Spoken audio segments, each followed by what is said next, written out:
네, 이제 2부에서는 제가 이어서 공연 페스티벌이 만들어지는 과정의 세 번째 단계에 대해서 말씀드리겠습니다. 타이틀 정하기인데요.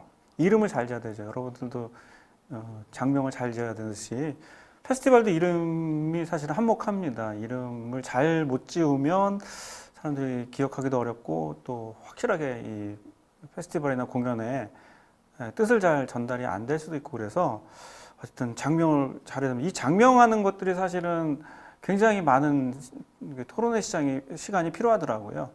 여기 있는 그 슬라이드에 나와 있는 글랜스톤베리 같은 경우는 코첼라는 이제 그 특정한 지역을 얘기하는 거고요. 그 글랜스톤베리는 영국의 그 브리스톨이라고 하는 도시의 이제 그 양떼 목장에서 그 엄청나게 넓어 한 200만 평 이상 되는데요.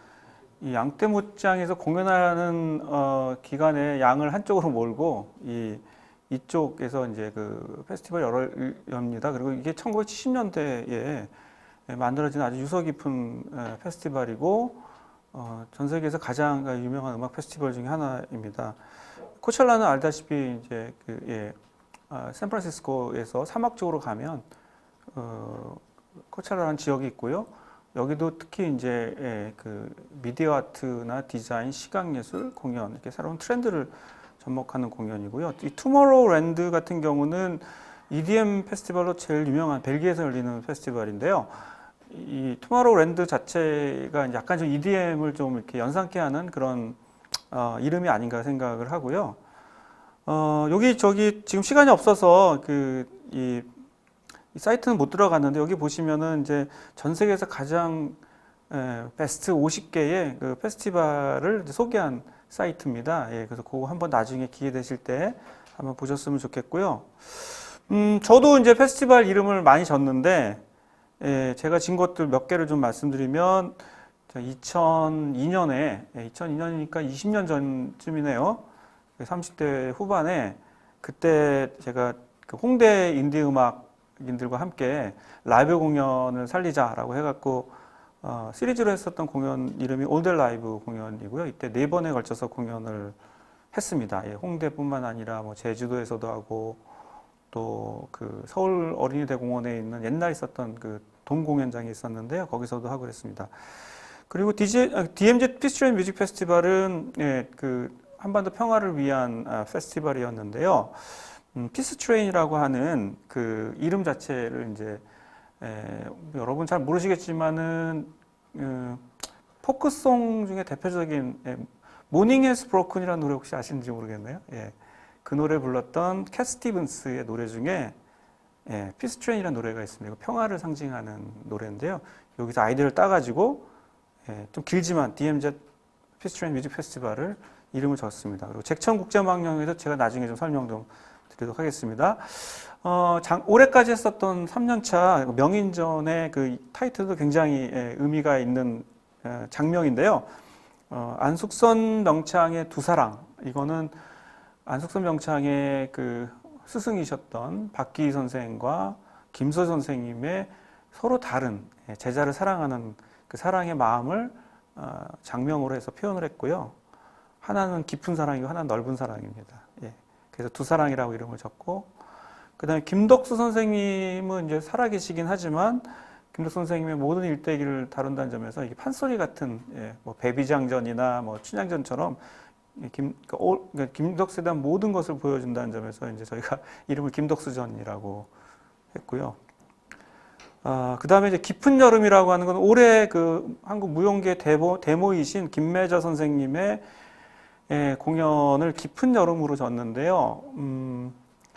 선생님이 이제 연세가 많이 드셔가지고 뭐 깊은 가을쯤 어떠냐, 이제 아니 깊은 겨울쯤 어떠냐 이렇게 했는데 아닙니다. 이 선생님 무용의 시작입니다. 이제가. 그래서 따뜻하고 열정적인 여름을 표현해서 깊은 여름이라는 제목을 줘서 상당히 좀 제목에 상당히 사람들이 많이 호응을 했었습니다.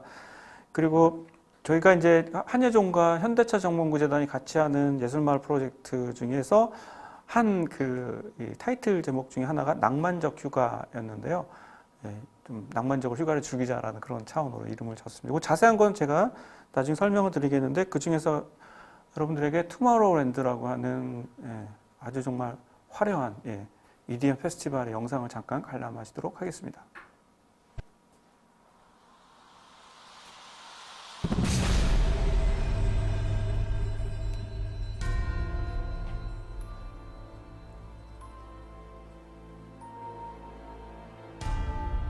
앞부분은 좀 스킵하셔도 될 것 같아요.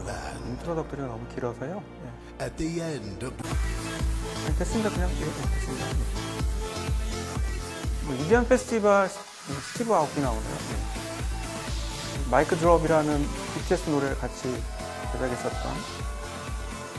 EDM의 특징은 비트죠. 네, 비트를 통해서 자신이 갖고 있는 스트레스를 날리는 공연이라고 볼 수 있고, 또 특히 EDM 페스티벌의 중요한 거는 영상입니다. 영상과 조명을 어떻게 사운드랑 잘 결합하느냐. 이게 이제 다른 음악 페스티벌에 비해서는 굉장히 큰 장점이라고 볼 수 있고요. 약간 좀 투모로우랜드라고 하는 거는 생태적인 의미도 좀 갖고 있고, 또 서로 싸우지 말고 행복하게 잘 지내자, 그런 뜻도 갖고 있는 것 같아요. 그래서 EDM 페스티벌의 상당 부분 많은 이 컨셉들이 대부분 평화, 자유 이런 걸 많이 시기도 합니다. 뭐 일부에서는 너무 이제 이 페스티벌 자체가 좀 너무 물란한 거 아니냐, 뭐 이런 뭐 클럽 DJ 이런 걸 또 연상해서 하는데, 사실은 EDM 페스티벌이 가장 어떤 점에서는 가장 화려하기도 하면서도, 이게 적절한 표현인지 모르겠지만은 나름대로 건전하다, 이렇게 좀 말씀드리고 싶습니다. 시간이 없어 이 정도로만 보도록 하겠습니다. 자, 그다음 네 번째는 제안서를 만드는 게 프로포절입니다. 말하자면 돈을 따내기 위해서, 혹은 후원을 받기 위해서, 혹은 사람들에게 어필하기 위해서 어쨌든 제안서를 이게 이제 제일 중요하죠. 제안서 만드는 것이. 근데 제안서를 만들 때 가장 중요한 거는 첫 인상입니다. 저도 이제 그 공연 제안서에 대한 검토나 심사를 많이 하는데요. 한 3, 40페이지 되는 이 PPT를 아주 꼼꼼하게 읽지는 않습니다. 제일 먼저 보는 건 첫 인상이거든요. 이 제안서가 얼마나 소중하게 담겨져 있는가를 보려면은 사실은 디자인과 레이아웃이 되게 중요합니다. 그리고 또 제목도 깊이 고민해서 만든 거구나라고 하는 것들을 볼 수 있게끔 주제, 타이틀, 스타일, 디자인과 같은 인상이 딱 좋아야 됩니다. 뭐 사람들도 처음 만났을 때 인상이 좋아야 되겠죠. 페스티벌의 제안서도 그런 점에서 처음의 인상, 이런 것들 매우 중요하다고 생각하는데요. 여러분들이 제안서 쓰실 때 첫 인상과 더불어서 예산을 지원하는 기관의 이 니즈, 그들이 뭘 원하는지에 대해서 잘 읽어야 됩니다. 물론 자기만의 컨셉을 살리는 것도 중요하지만 그런 것들을 잘 살리면서도 궁극적으로 지원하는 기관의 어떤 필요와 어떤 욕구를 내가 잘 읽을 것인가에 대한 것들을 제안서에 담아야 되겠죠. 또 콘텐츠 기획도 잘해야 되겠죠. 뭐 어떤 라인업이냐, 또 어떤 식의 마인드를 갖고 공연을 제안하느냐 것도 중요하지만 제일 중요한 건 재원 조성의 타당성이에요. 그리고 파급 효과가 얼마나 큰가, 이런 것들을 좀 나와야지 지원하는 회사나 기관에서 설득력 있게 이해할 수 있을 것 같아요. 제가 지금은 안 하지만 그 공연기획 수업을 제가 한 10년 가까이 했는데요. 거기 학생들한테 공연기획서를 이렇게 프로포즈를 시키면은 정말 황당한 공연기획서가 되게 많습니다. 그 중에서 기억에 남는 거는 아주 유명한 해외 수입차의 그 런칭 쇼를 이제 국악 버전으로 자기가 하겠다 그래서 기획안을 꾸민 어떤 학생이 있었는데, 제가 봐도 좀 엉성해요. 그리고 또 이게 뭐 자기네 딴에서 이렇게만 제안하면 다 될 거라고 하지만 제가 보기에는 1원도 안 줄 것 같아요. 그래서 제가 이거 얼마쯤 드는 예산으로 생각하냐 그랬더니 잠깐 생각하다가 한 10억? 이렇게 얘기하더라고요. 그래서 너무 많은데 그럼 5억으로 하죠, 이렇게 하는 거예요. 그러니까 그 기획안의 친구는 돈에 대한 개념이 없어요. 그리고 돈이 얼마나 드는지에 대해서도 사전 조사를 안 한 거예요. 그냥. 국악이 워낙 좋기 때문에 한국의 음악을 잘 소개하면 벤츠 얘기를 했네요. 수입차에서 돈을 줄 것이라는 막연한 말도 안 되는 자신감을 가지고 했는데, 이게 재원 조성이 얼마나 타당하냐, 이거 되게 중요합니다. 꼼꼼하게 예산을 잘 보거든요. 허투루 쓰는지 아니면 부족한지. 뭐 너무 이렇게 짜게 해서도 안 되고 너무 또 텀벙텀벙 쓸 수도 없는 거니까 적절하게 예산 재원을, 사실 예산 짜는 게 되게 힘든데요. 사실 이거를 사실은 기획사들이나 기관에서 많이 봅니다. 이게 왜 그러냐면 이게 이 사람이 공연에 대해서 얼마나 이해하고 있는가를 알려면 이 예산 짜는 것들 보면 드러나거든요.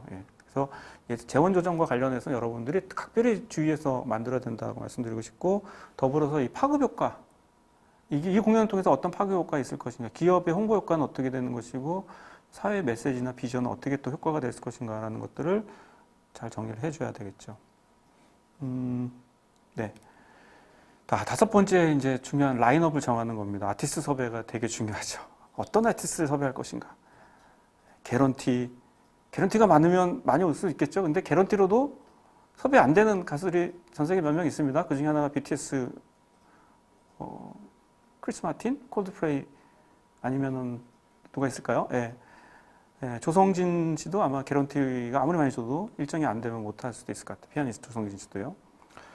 그렇다고 무슨 개런티가 많다고 해서 무조건 다 아티스트 섭외할 거라고는 착각에 빠지시면 안 됩니다. 제가 여러 차례 뭐 이렇게 얘기했는데, 개런티가 아니라 어떤 경우에는 정말 잘 설명하면, 정말 뭐라 그래, 진정성 가지고 접근하면은 돈을 많이 안 들이고도 혹은 무료로도 공연을 섭외할 수가 있습니다.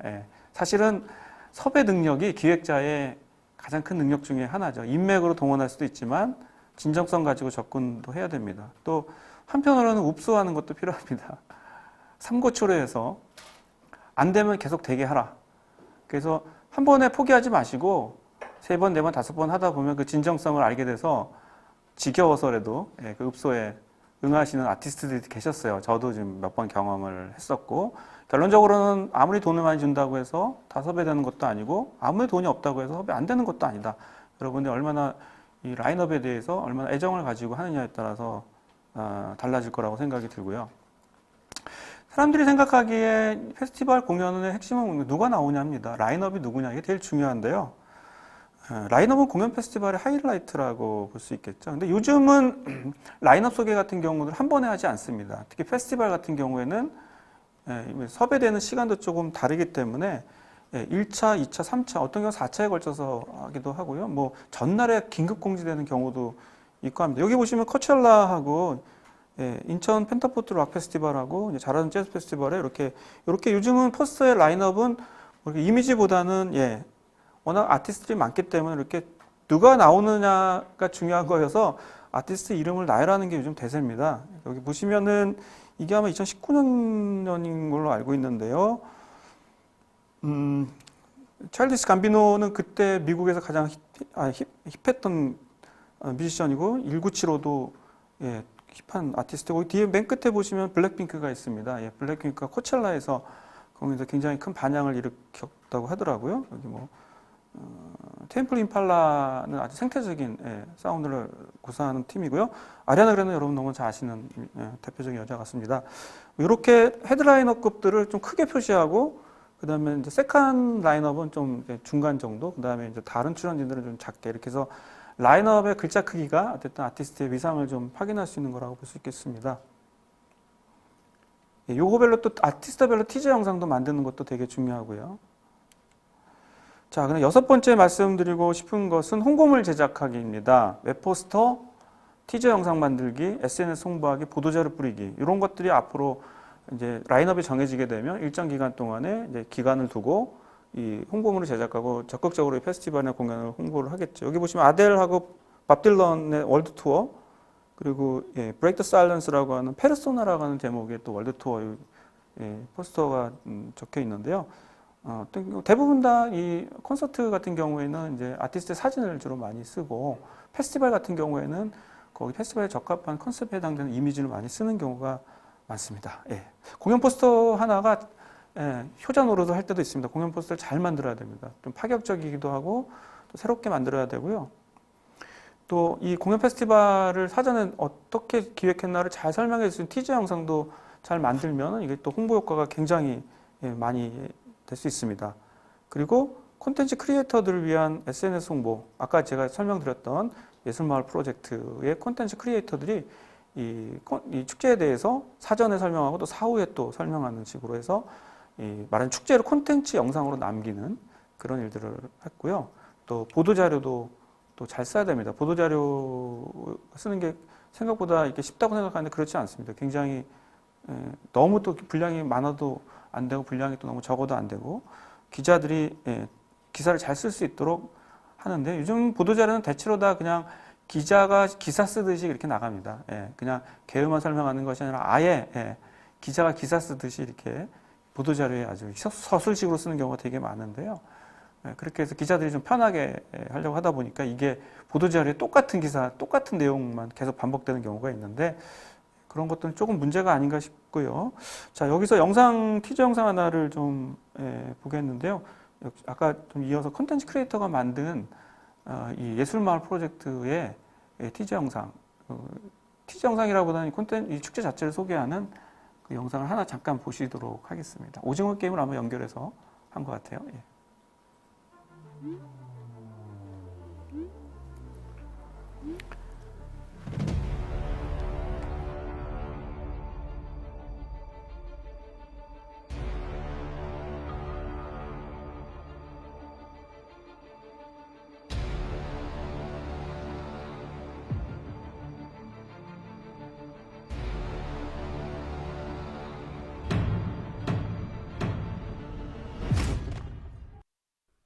예술마을 프로젝트에 참여하신 것을 환영합니다.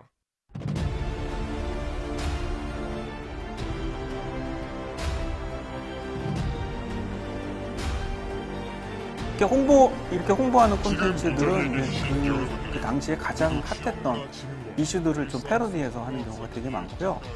여기 12명의 콘텐츠 크리에이터들이 요즘 가장 핫한 넷플릭스의 콘텐츠인 오징어 게임을 앞에 좀 탔던 컨셉을 잡아가지고 공연을 소개하는 영상 잘. 이거는 저희가 축제 기간에 명상도 같이 포함이 돼서 직접 또 콘텐츠 크리에이터들이 참여하고 요거는 이제 콘텐츠 크리에이터들이 어떤 일을 하는가에 대한 홍보 영상이라고 보시면 되겠습니다. 그 정도로 마무리하겠습니다. 네. 자, 7번째는 뭐 빼놓을 수 없는 거죠. 펀딩하기. 돈을 모으기. 참 어렵습니다. 돈 모은다는 게 쉬운 게 아니죠. 그래서 사실 여러분한테 드리고 싶은 말은 공연 기획에 대해서 굉장히 하고 싶은 사람들도 많아요. 이게 특히 돈이 되진 않지만 공연을 만든다는 게 사실 판타스틱한 일이라고 생각이 들기 때문에 많은 사람들이 공연 기획자가 되고 싶어 해요. 그러면서 이제 성공한 사람도 있지만 무리하게 공연 기획을 해가지고 아까 말씀드렸던 대로 집 날리고 차 날리는 사람들이 되게 많아요. 제가 아는 분들도 아직도 지금 빚을 못 갚아서 도망 다니시는 분들 계세요. 여러분들 그런 사람이 되지 마시고요. 펀딩을 잘해야 됩니다. 펀딩을 해놓고 시작하지 안 하고 하게 되면은 나중에 이제 완전히 이거 뒤집어 쓰게 됩니다. 자, 펀딩은 3가지 종류가 있어요. 첫 번째는 기업 협찬을 위한 커퍼레이트 펀딩이 있습니다. 이거는 기업의 니즈를 잘 살릴 수 있는 그 기업이 뭐 만드는 제품이라든지 상품 같은 것들을 잘 고려해서 기업 협찬을 펀딩하는 건데요. 이거는 사실 좀 마련하기가 쉽지가 않습니다. 이게 기업의 펀딩 만드는 게 오히려 쉬울 수도 있는데 기업들이 이렇게 쉽게 이렇게 돈을 주지 않아요. 기획자들에게.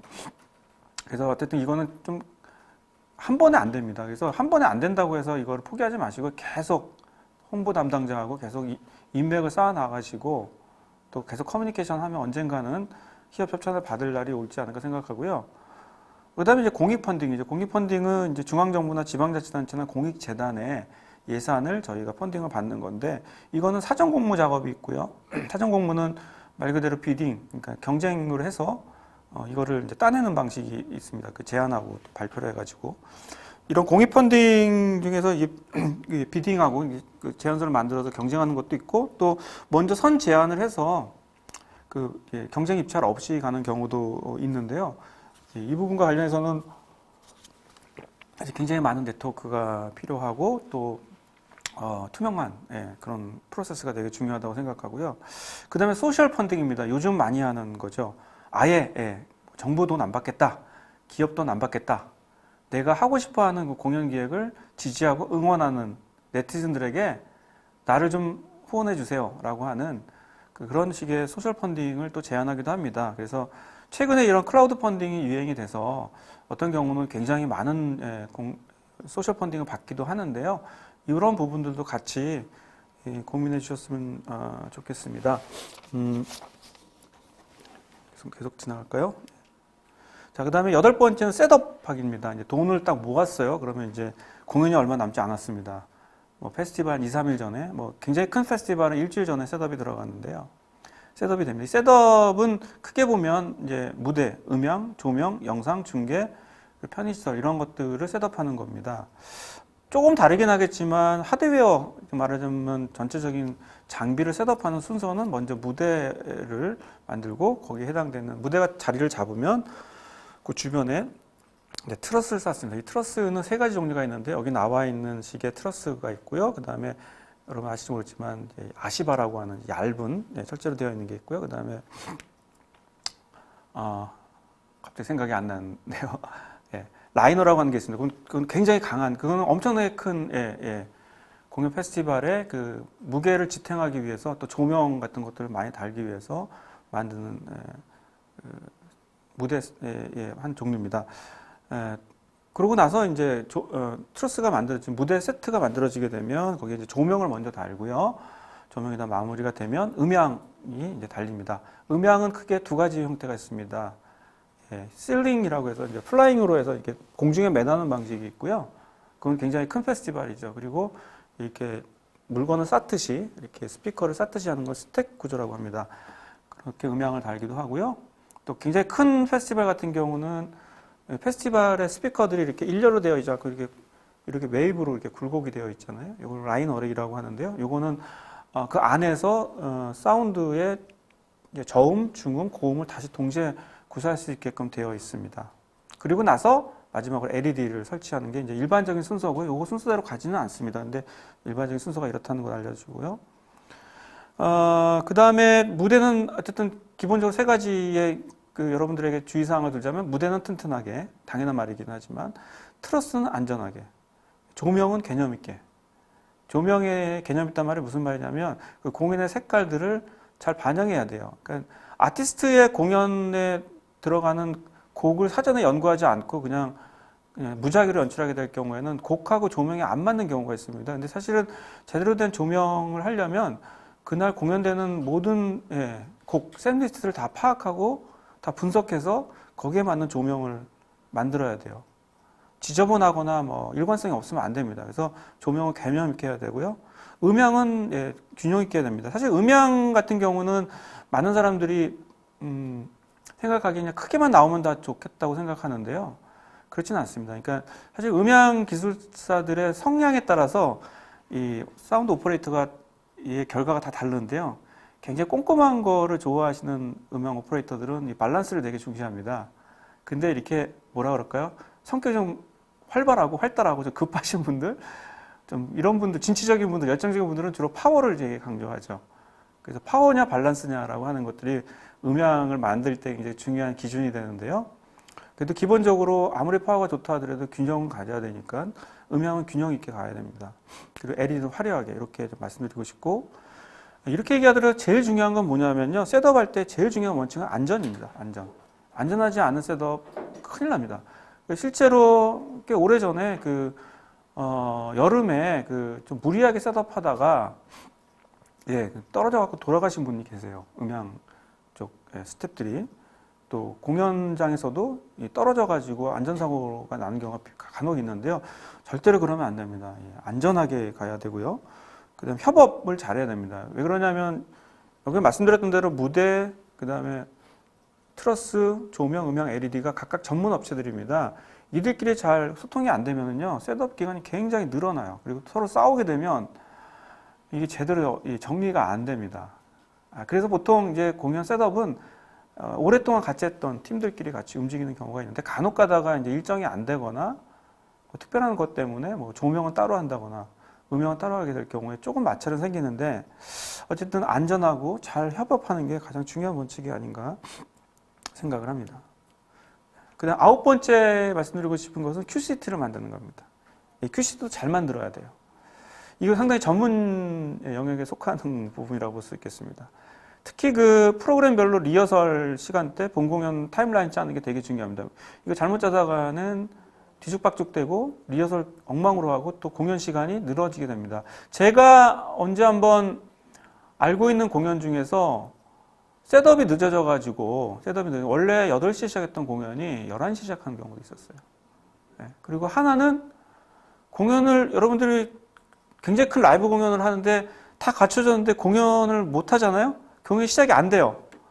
왜 안 되냐 하면은 두 가지 이유입니다. 하나는 뭔가 기술상의 문제가 있거나 아니면은, 예, 공연 기획사가 대금을 지불하지 않아서 파워를 안 킨 경우입니다.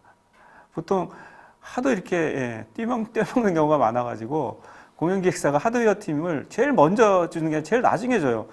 그러니까 하도 많이 사기를 당해가지고 굉장히 큰 공연 같은 경우들은 선불 지급하지 않으면 파워 안 키겠다.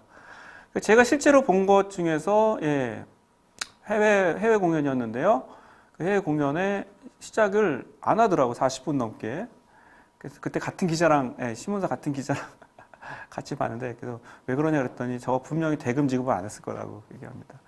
예. 그래서 어쨌든 큐시트는 시간이 되게 중요합니다. 딜레이 되면 안 되고요. 딱 그 시간에 맞게 하려면은 사전에 어레인지, 예약, 그다음에 확인 전화 이런 것들을 계속 해야 됩니다. 특히 토요일 날 공연이 지방에 있을 경우에는 차가 너무 많이 막혀가지고요.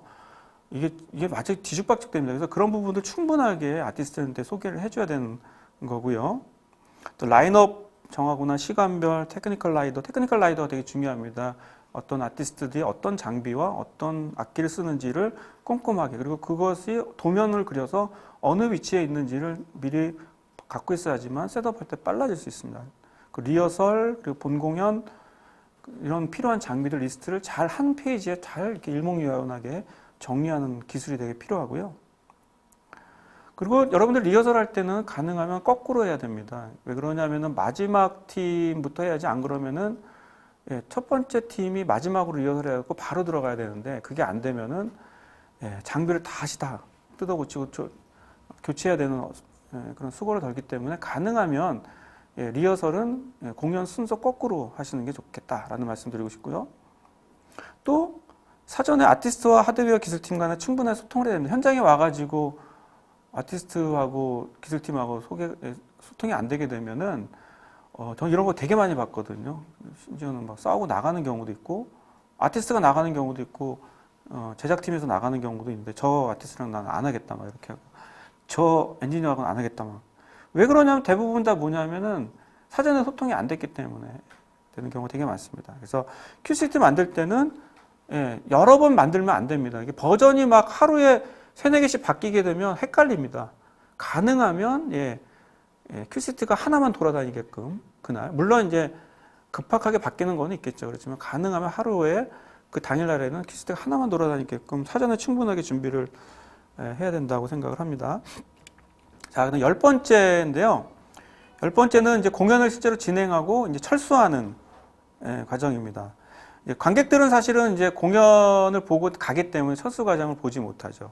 근데 사실은 철수도 사실 만만치 않습니다. 굉장히 괴로운 작업이고 새벽까지 진행이 됩니다. 엄청나게 큰 공연 페스티벌은, 철수 기간만 이틀 이상 걸리고요. 그래서 이 당일 현장 진행과 공연의 철수 플랜을 잘 짜야 됩니다.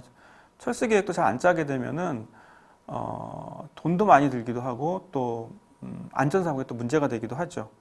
그래서 셋업하고 리허설하고 메인 공연을 하고 철수하는 그런 계획들을 잘 꼼꼼하게 잘 짜야 되고요. 이와 관련해서 3대 수칙은 이런 겁니다. 안전하고 시간이 지연되면 안 되고, 그리고 친절하게, 예, 해야 된다. 스태프들이나 엔지니어들이 아티스트들에게 간혹가다 불친절하게 하는 경우가 있는데 거기서부터 공연은 사실은 분위기를 망치게 됩니다. 스태프들 하나가의 미소가 그 아티스트의 기분을 좋게 해서 공연을 굉장히, 멋지게 성사했었던 경우를 제가 여러 번 봤습니다. 그래서 간혹가다 아티스트들이 무대 공연 끝나고 나갈 때, 예, 오늘 너무 공연이 좋았다고 하면서 스태프들이 너무 친절했어요 라는 말을 하는 경우가 있어요. 그건 성공한 페스티벌이죠. 아티스트들의 입에서 스태프들이 너무 잘해주셨습니다, 너무 친절합니다, 그래서 제가 부담 없이 신나게 공연했습니다 라고 들어야 되는데, 처음부터 불친절하게 하거나 자기 뜻대로, 물론 아티스트 중에 굉장히, 좀 민감하시고 굉장히 좀 까탈스러운 분들이 계시긴 합니다. 그래도 다 견뎌내셔야 돼요. 예. 뭐 사실은 옛날에 정말 훌륭한 세계적인 아티스트들 중에서 테크니컬 라이더에 정말 말도 안 되는 그 욕을 하시는 분들이 계세요. 예. 다 들어주는 경우도 많거든요. 어쨌든 아티스트들은 또 그만큼 잘하니까요. 그런 부분들을 잘 정리를 해 주셔야 된다고 생각을 합니다. 자, 이제 마지막으로는 평가서인데요. 이제 공연이 다 끝나고 나서 다 끝나겠거니 하지만 그렇지 않습니다. 실제로 중요한 거는 이 공연이 끝나고 나서 어떻게 평가서를 잘 만드느냐가 굉장히 중요합니다. 사실 근데 평가서는요, 공연 끝나고 준비하는 게 아니라 미리 사전에 준비를 해야 됩니다. 필요한 구성들, 항목들을 처음부터 조금씩 이렇게 쌓아 나가야지, 그래야지 평가서를 만들 수 있어요. 왜 그러냐면요, 여러분도 그렇잖아요. 예를 들면 시험 끝나고 중간고사, 기말고사 끝나고 나면 아무것도 안 하고 싶죠? 공연도 마찬가지입니다. 공연 끝나고 나면, 페스티벌 끝나고 나면 아무것도 하기 싫어요. 근데 한 달 안에 평가서를 만들어야 되는데 한 보름간 이게 날리는 경우가 있는데, 사전에 미리 준비해 놓으면 평가서도 내실 있고 빠르게 만들 수 있을 겁니다. 가능하면 평가서는 한 달 안에 완료가 돼야 되고요. 정상까지 포함해서요. 그리고 평가서는 평가의 목적도 있지만 내년에 공연과 페스티벌을 준비하기 위한 첫 출발이다. 그런 점에서 평가서는 미래를 위한 것이다. 이렇게 좀 말씀드리고 싶습니다. 여기까지가 11가지 단계에 걸친 공연 기획이 만들어지는, 공연이 만들어지고 페스티벌이 만들어지는 과정에 대해서 설명을 드렸습니다.